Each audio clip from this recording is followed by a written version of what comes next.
Hello, everybody. Today we are showing featured entries from the September Art Dare, and we are also announcing the November Art Dare. Welcome to Art Prof. This is our global art party. The September Art Dare was to choose some 3D objects to smash and crush, and then create an artwork with those pieces.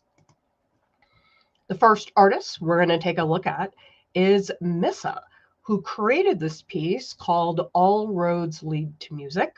Missa took a hammer to a broken clock made from a record. I just think this is so playful and dynamic, Missa.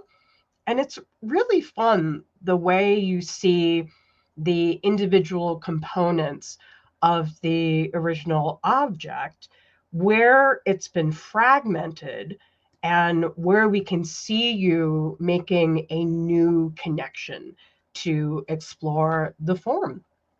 Welcome, everybody. Let me know either what's the last thing you had for a meal, and also if you've got any weekend plans. I'm going to be teaching a workshop on night scenes tomorrow, so I'm really excited because we've never had that topic before for a workshop. So really thrilled to see what people come up with. And it's so great that we have these multiple views because you can see how incredibly different the sculpture is from the different points of view. For example, here, we really see the shards of the circle. And this is one of those pieces that I think has just fantastic negative space because we become very aware of the space that's underneath, the space that's in between the various sections. And that's one of the things about working three-dimensionally that I think is really exciting, is how do we as a viewer navigate three-dimensionally throughout this space. And I think the distribution of the gold also really nicely put together. I'm actually really curious, Missa, you're here live with us in the chat, if you do have a photo of the clock before you smashed it up, because it's always interesting to see the transformations.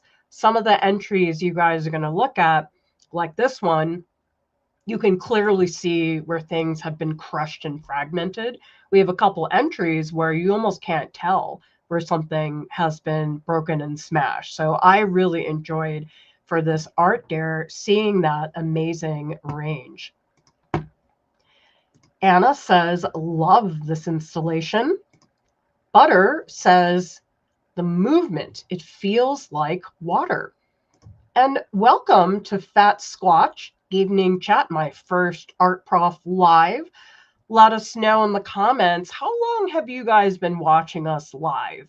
Because, wow, the years are starting to add up. I think 10K, you were with us at the very beginning when, let's just say, our live streams were not that good. They were really bad, in fact. That's why nobody watched them. Nicole says, I love the shapes in that musical one. Okay, the next artist we're going to look at is Marsha. This is a piece called Life Wins, and there was pottery that was smashed, eggshells, which are fertilizer, those were crushed. There's dirt, lavender flowers, and succulent eucalyptus. And yes, okay, so 10K since 2019. Oh my gosh, that is nuts. And we've got pizza and chores from Lisa. Homemade chicken soup, George. I would like to have some of that. And I always think it's interesting when you have a piece where you almost recognize what it is, but then you know something's weird, and so you try to put together what that looks like, and it doesn't make a lot of sense, because here we can see the sprinkling of the eggshells, and there's something about recognizing the destruction of those materials, and then the lavender plant, which seems to be emerging from this crash site, which is pretty much what we feel like we're looking at. And I just love that this is an ordinary thing that you would see around somebody's house. And yet, really, what we're doing with this art dare is a lot of you guys took something and basically you deconstructed it. Other people reassembled it. Some people let it be more spontaneous. And that's one of the things that I really like about this art dare, because it almost feels like a really dramatic mosaic, the way you have the patterns distributed. And this is a great example of shape. That's something we've been talking about a lot in art club regarding composition, which is that one of the most impactful ways to create a strong composition is to have a range of sizes.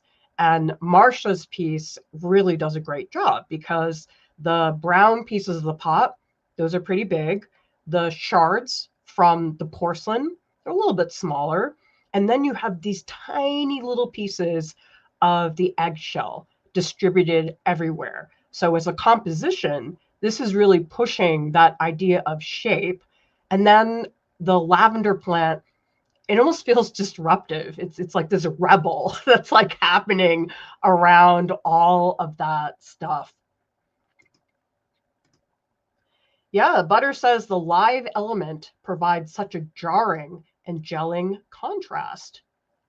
Oh, yes, definitely, Missa, in terms of green, because everything else here is a very muted color. And also everything there has a harsh edge. And the lavender plant being nice and soft and organic is a really great transition. And Fat Squatch says, love the juxtaposition of life emerging from destruction. And by the way, everybody, we've got, wow, Ginger, 5 years. George, also 5 years. Yeah, Anna, a lot of people found us during the pandemic. I hate to say it, but we benefited from the pandemic, because all of a sudden everybody was at home watching YouTube, and that's where we really start to get traction. Probably one of the few people during the pandemic for whom that was a positive experience, unfortunately, based on something really difficult that happened to the world. And it looks like we have some weekend plans. 10K, you're watching your sister's dog. Well, I hope the dog is well behaved. My dog, Buddy, I don't know, he thinks it's summer. He's outside all day and all night. And I'm like, what are you going to do when it gets really cold? Like, I don't know why he's doing this, but it's very funny. It's like we actually don't see him that much, because he just wants to be outside all the time. I don't know, maybe he thinks it's like spring break or something like that.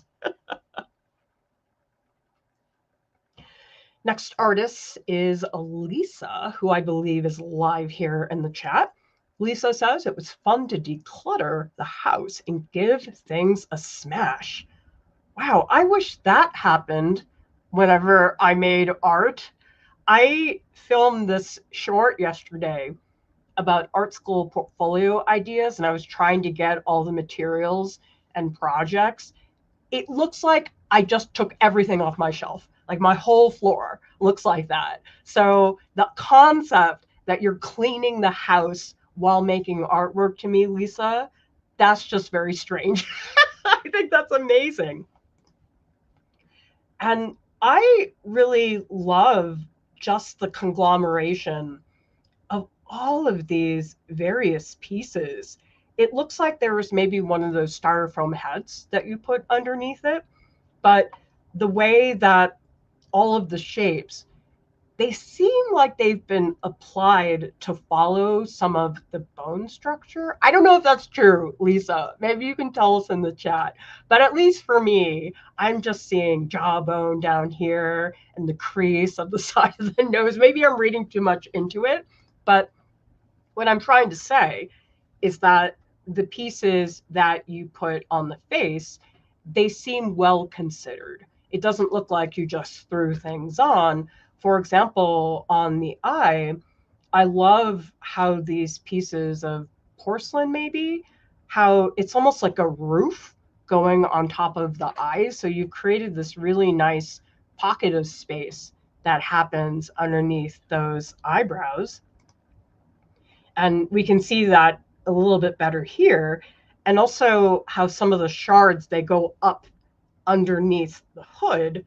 But then we also have this metal crown, I suppose, that pushes us upward. So it's the type of piece where we can go in and out of these various nooks and crannies. And I think that's another thing that makes a 3D piece really successful, that it's not so shallow. I think sometimes when you have sculptures and you don't dig deep enough, it starts looking really flat. And I think you definitely avoided that. And Lisa says, oh, you did. Okay, so I'm not crazy. I tried to follow bones where I could. Missa says it looks like Baba Yaga in frontal. Oh, I could definitely see that. It could have some Baba Yaga vibes. Butter says, art as therapy. Does it spark joy? No. Smash it. I don't know that my art has ever sparked joy for me. If you guys don't know what we're talking about Marie Kondo. She's that woman who does those organizational videos where she makes everything nice and clean. And her motto is, if the object doesn't spark joy, that you should get rid of it. I'm like, well, can I get rid of almost everything in my house? Like, that's definitely what would happen if I followed that. Here's a side view, and now we can see better the interaction of the scarf and how it really just houses that head beautifully. And this is really great, Lisa, because I know you primarily as a painter. And this is the first like really 3D piece I've seen you do. So that's something the art dares are so good at, which is really getting people to step outside their comfort zone.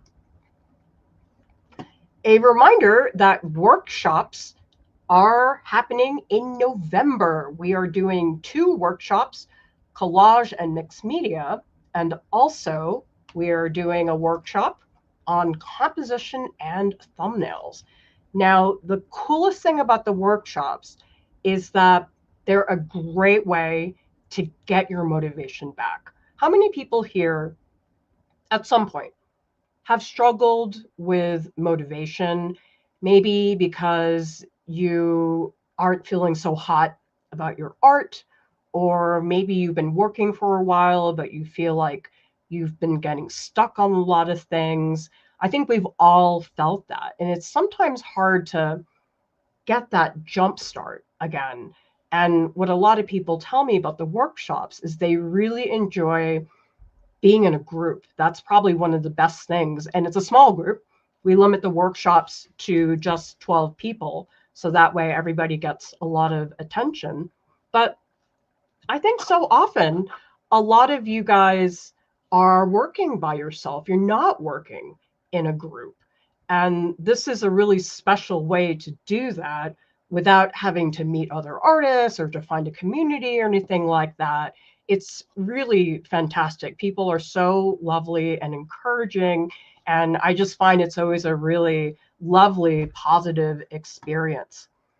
Yes, art club members, you guys get 50% off the workshops. The workshops are $60 for art club members. For non-members, it is $119. So if you join art club, you get a lot of perks in addition to the workshop discounts. So Fat Squatch says, I've had issues with motivation most of this year thanks to some life woes, but I'm hoping to get my gumption back soon. Life gets in the way. It doesn't always want us to make art, and that's okay. I've gone, geez, months. I once went 2 years without making any of my own studio work.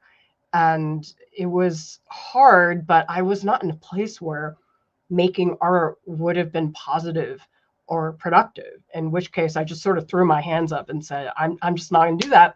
I'm going to work on Art Prof. And later on, I did find a reason to come back. This next piece is by Butter, who is here live with us in the chat. And this piece is called Alluvium. It's an hourglass filled with sand made from smashed fragments of symbolic objects. And each one carries a story of how women's identities are eroded across time. So we have a postcard, dried flowers, eggshells, and each of these items represents something like the cycle of life, body, autonomy. Butter explains, time is never neutral. Women age into cultural invisibility, their roles shifting under the weight of external expectations and internal reckonings. Really powerful theme. As I get older, I'm thinking about that more and more all the time. And what you talk about here, that women endure as iron filings amongst dust, as petals layered among the shards. And so the hourglass holds both the pressure of becoming invisible and the freedom of no longer needing to perform. How many people relate to some of those topics? Because you're encompassing such important contemporary issues that a lot of women are experiencing. And so if we look at here, this was a prescription medicine bottle that Butter smashed up. And now we can see all the pieces. Beautiful photograph, by the way. I feel like it really makes the hourglass glow in a beautiful manner. And these are the women who are represented in this project. So it says, thanks to my models, Julia, Crystal, and Devin. So the fact, Butter, that you involved these other people in the project, I think makes it even more powerful. So good for you for creating a project that encompasses specific individuals, but also explores themes that are universal and that are very important to have some visibility. Sarah says, I definitely understand. It's very difficult. I went from a half-time teaching position to a full-time one this year, and it's caused me to make a lot less art. I think a workshop would be good for me. And Lisa says, beautiful symbology. Courtney says, great topics. Yeah, Missa says, the photo is like a bonus piece of art. Well, documentation of a 3D process object is not easy. Sometimes you can completely misrepresent what the project is about. But I think here, Butter, the fact that you have the leaves in the background, I know you are a gardener, it's a really beautifully represented project. So Courtney here says, love the community part of the art, building relationships through destructive art. And Nicole says, love the documentation and theme of this one.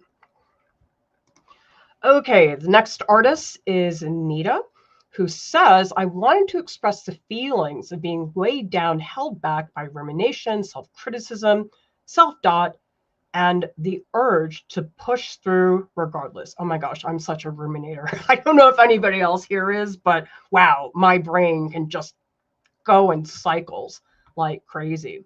And so if you guys look at this, this is a cassette tape. Who remembers those? Oh my God, remember when they would get like this and that was the end of your mixtape that took hours and hours to put together? But Nita explains, the cassette tape seemed appropriate in terms of being stuck in a loop, but also the tangled mess of thoughts that can snare you and make it hard to break free. And so Nita smashed the cassette, tore the tape into pieces, and then used glue to assemble it all. I think this is such a great representation of an older object, but then giving it a new life based on this theme. And it's amazing how beautifully the cassette matches the image, like this one little sliver here where you can see the backpack. Or over here, I think this is part of a wheel of a bicycle. And it's amazing how Nita got all of those things to come together. Oops. So if we come back here, we also see this other. Oh, is that the colored part of the tape that's in the beginning? I totally forgot. First, is that what it is? Okay, somebody here who remembers and grew up with cassette tapes. Is that what it is? I totally blocked out all these things that were from such a long time ago. 10K says, wow, this was incredible. Courtney wants to know what was on the tape. Fat Squatch says, as a professional overthinker, I am loving this piece. And Nicole says, memories of tragically broken cassettes. It was genuinely upsetting. You guys who didn't grow up with cassette tapes, you don't understand the pain of getting something stuck and trying to put a pencil in and rewind everything. Oh my gosh. Missa says, my friend with a PhD actually wrote a book on the cultural significance of mixtapes. They were a big deal to us. Good analysis, Butter. Love the juxtaposition of whimsy and heavier subjects, the play and the deep thought. That's it. Courtney, leader reel. That's what I completely forgot about. Great interpretation from 10K. This really shows the mental impact that overthinking has. It feels like it weighs you down physically. And welcome to Sketchpause to the stream. Okay, the next artist is Nicole, who is here live with us in the chat and explains, I have a balcony garden and seed pods often need to be crushed before you can save the seeds for the next year. And Nicole says, I'm new to oil pastels. Since the seeds are largely brown, I used the project to examine the other colors I could see within the largely brown smushed pant material. Oh, how cool. Nicole, you're an herbalist, forager, and gardener. And I thought I paid close attention to plants, but there was so much color and texture I'd never seen before. It's such a beautiful image. Just the seed pods alone. Nature to me is one of the greatest inspirations for artists. I feel especially my own upbringing in art school, so much of my training in drawing had to do with observing and drawing from nature. So I think this is so great, Nicole, the way you've taken your profession and invested it into this art dare. I love how thick you got with the oil pastel, and it seems like you were very intentional about the direction of the stroke. They really look like paintings to me, more so than drawings, because it really feels like I'm seeing individual paint strokes, but also you have the very fine outline that is a little bit more graphic, and that's a very nice contrast against the interior, which is a lot more painterly. And here as well, I love the gravity of those seeds, the way they feel like they're falling downwards. And then these flowers look like they're going to catch them or something. So there's a beautiful sense of movement happening in there. And I love that this one is a lot more abstract. I think that the seed pods, they have such a range that some of them are better defined or they have more distinctive shapes. And this one feels more about the interaction of the various pieces together. Oh my gosh, Nicole, we got to get you hooked on oil sticks. I don't know if you have the room or place to be able to do those, but it's basically like oil pastels, but on steroids. I think you would absolutely adore those. Art Club is our best program that we have. It's the one that I'm the most proud of, because while we really enjoy making videos and hanging out with you guys here, it's so fun when I can actually talk to people on voice. I feel that is my reward for all of the administrative work that it takes to keep Art Prof up and going. And Art Club is where I feel like I really know people. We have people in the membership, they've been with us for 5 years. And it's incredible that relationship I can have, because when I was teaching at RISD, I only had students for 3 months at a time. That was pretty much it. But I never imagined that I could teach somebody for 5 years. And I'm not saying that's everybody, obviously. We have plenty of people who have not been around for 5 years. But I wake up every morning, I start my day leaving comments and doing critiques in Art Club. It's also where you can hang out with Deepti, Lauren, Mia, Kat, and Jordan. And that's so much fun as well, that if I see something and somebody asks me for help, I'm like, I don't know, go ask Lauren. She's going to give you a much better answer. And so that's the coolest thing, is that between the 6 staff artists, chances are one of us knows the answer. And if one of us doesn't know, we probably know somebody else who knows the answer. And so it's really amazing, the range of expertise, not just in the staff, but also in the community. I learned so many things from people in Art Club that I never would have learned before. So from a selfish point of view, I just love the community so much. Also, the feast tier in Art Club does include a one-on-one mentoring with me monthly, in addition to all the other fun activities and things. Okay, the next artist is Radka, and this is a linoleum print of a snail.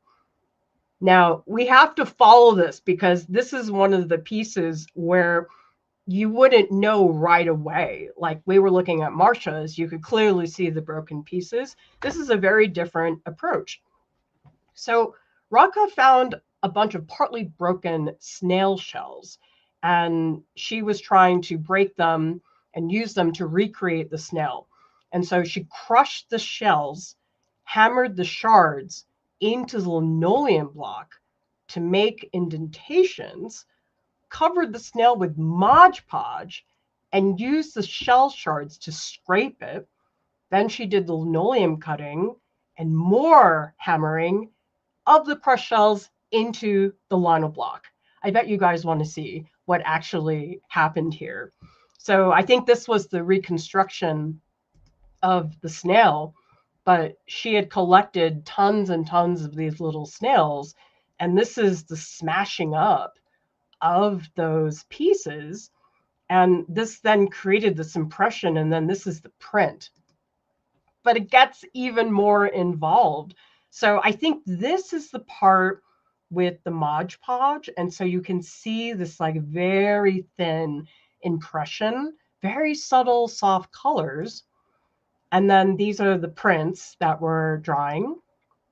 And then there's obviously much more done with the linoleum print. I feel like it's probably way more complex than I'm telling you guys about, but I just thought it was amazing, all the various stages of transformation that had to happen to create this, and merging it with the printmaking, having the Mod Podge, picking up the broken shells. I just think this is so unusual. I've never seen anybody do something like this in printmaking.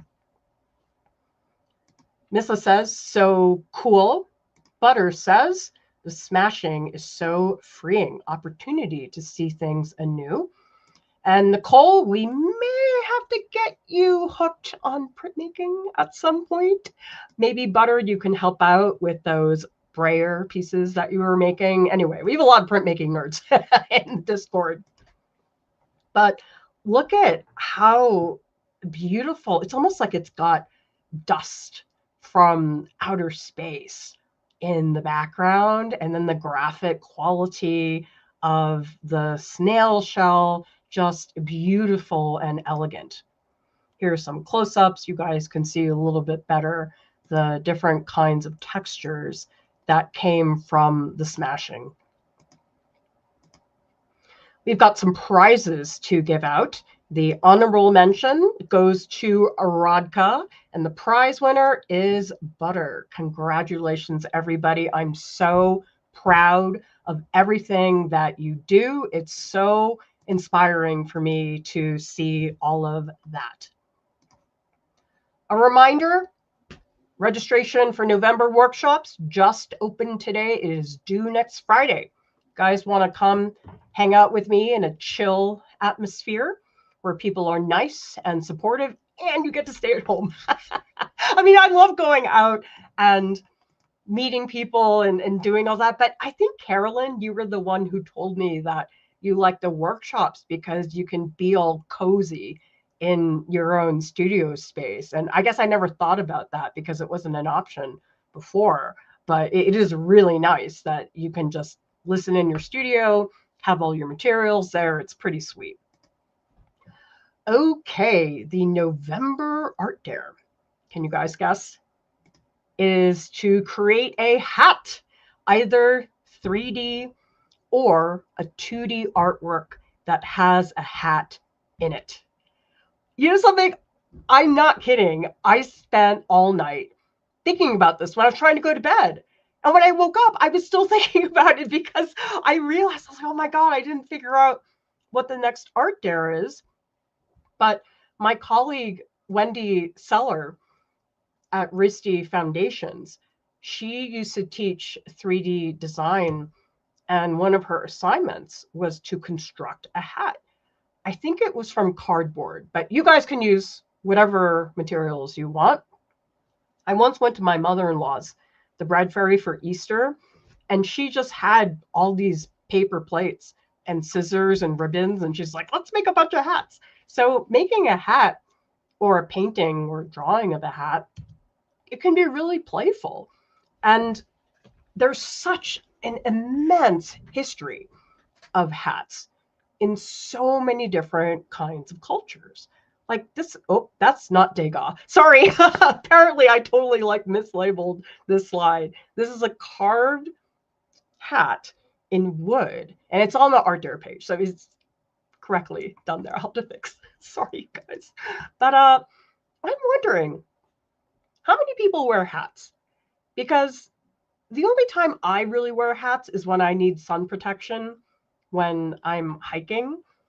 And I have one red and black fleece hat that I'm sort of obsessed with.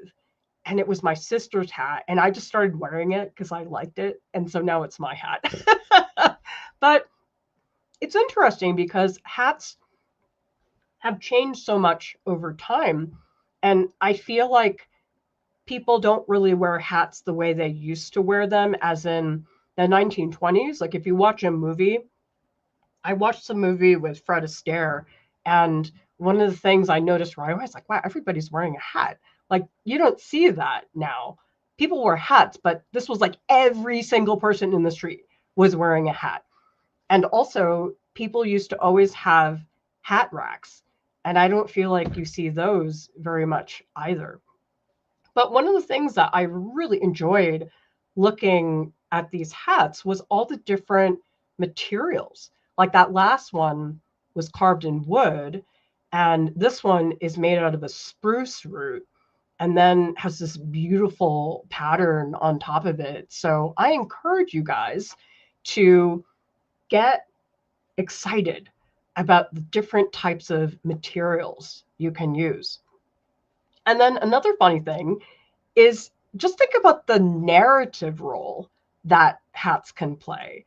Who here grew up with Indiana Jones? I definitely did. And we all know how important this hat is and how many times he like almost died.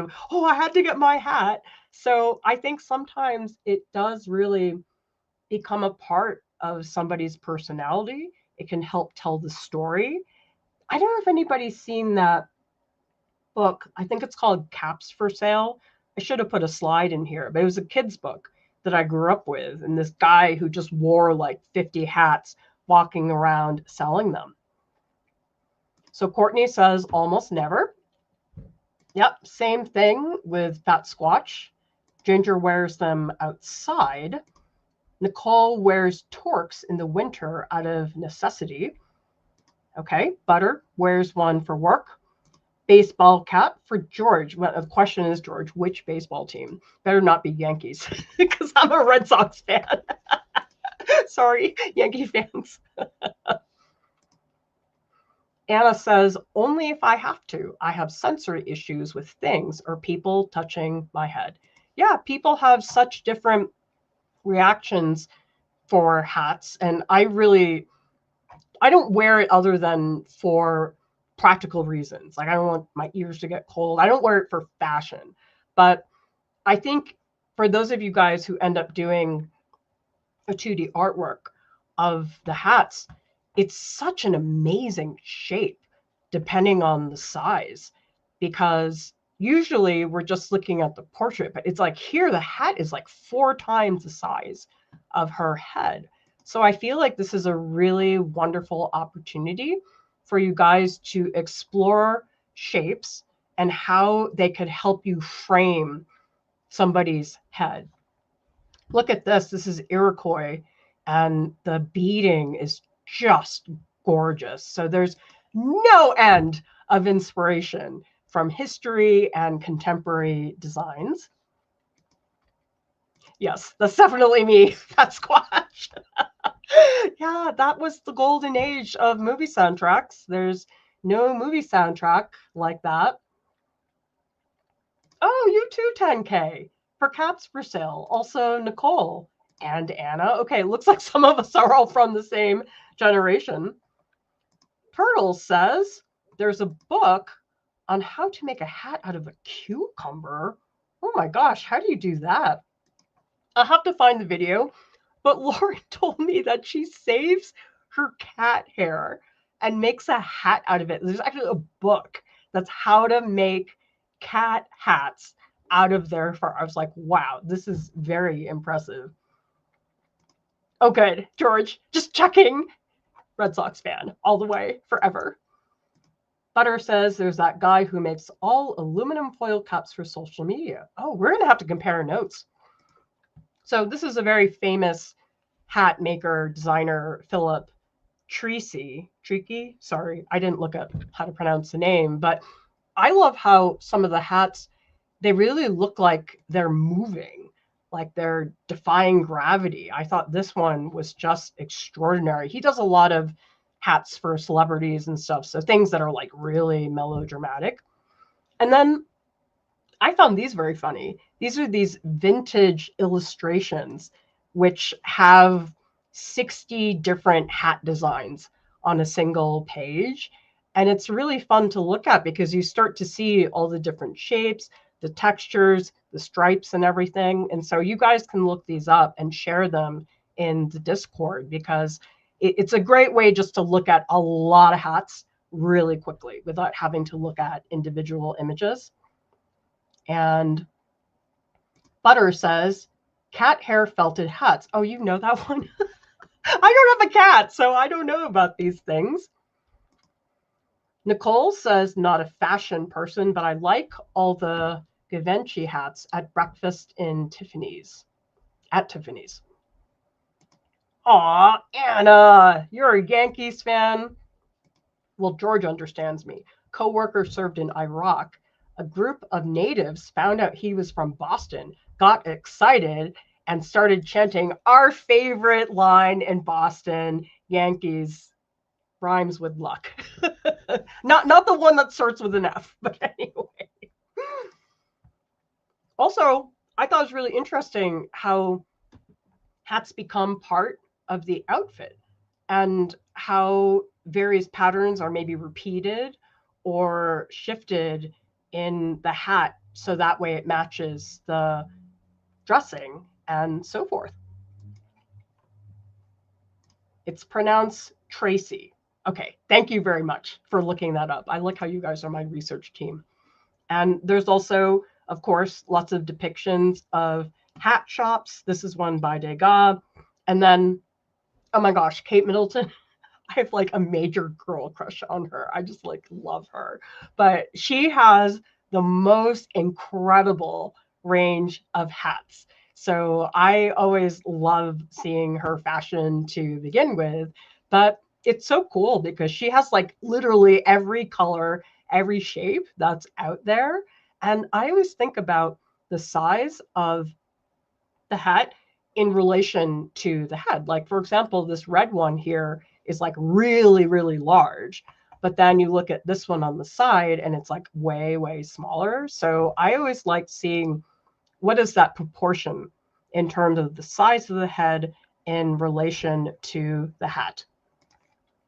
Yeah, the British hats are really impressive. So if you guys want to look up stuff like that, it can be super fun. Here's another one, four-cornered hat. I had a hat for my kid that was an eggplant that my mom had knitted. That was really cute. I love baby hats. And this is Malika Favre. She's a wonderful contemporary illustrator, and hats are a big part of a lot of her compositions. For those of you guys who want to be ambitious, you want to create 4 hats, do it. That will be your Art Dare Leap. And remember, come hang out with us in the Discord. We have a channel just for the Art Dares. And if you've been in that channel, tell me in the comments, what is it that you like about being in that channel? Because I love opening that channel. It's basically all month, people are sharing their progress, their different ideas, they're supporting each other. And so I really feel like that's one of the best things about the Art Dares is that there are so many of you, you're all doing the same thing, but as you can see in our videos, it's incredible, the diversity of interpretations. And you can also submit here. If you go to the pinned messages, we do have specific instructions for how to do that. Also, if you guys are on Instagram, tag us, put us in your Instagram stories. We always love sharing that. Anna says, the Met has an amazing collection of Polynesian hats in their Polynesian Asian collection. Oh, I don't think I've seen that. Carolyn, New Yorker near Boston, Mets, Red Sox, and everyone else Yankees. Yeah, that sounds a little mixed up. Now, if you don't have Discord, that's fine. You can go to artprop.org, and we do have a page with information on the Art Dare. And if you scroll down, there is a Google form. So don't worry if you don't have Discord to be able to submit. And we are doing a live chat tonight. So you can join me after the stream is over in the live discussions channel in the Discord. This is under the live streams category. So if you guys just scroll up and down, we can talk about the Yankees and Red Sox, or we can talk about hats or whatever it is you guys are excited to talk about. Remember, we have mentoring. This is such a great way to get the fastest answers you could possibly imagine.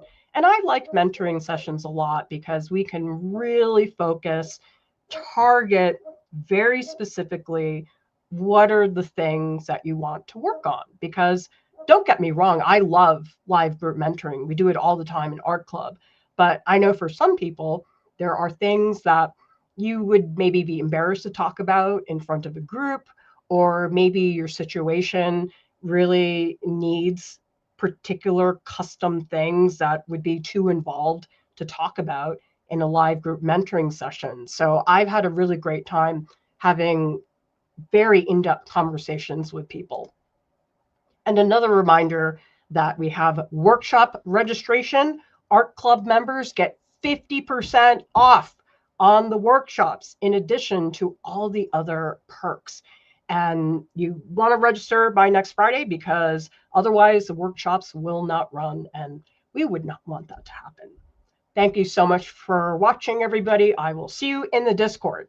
Bye.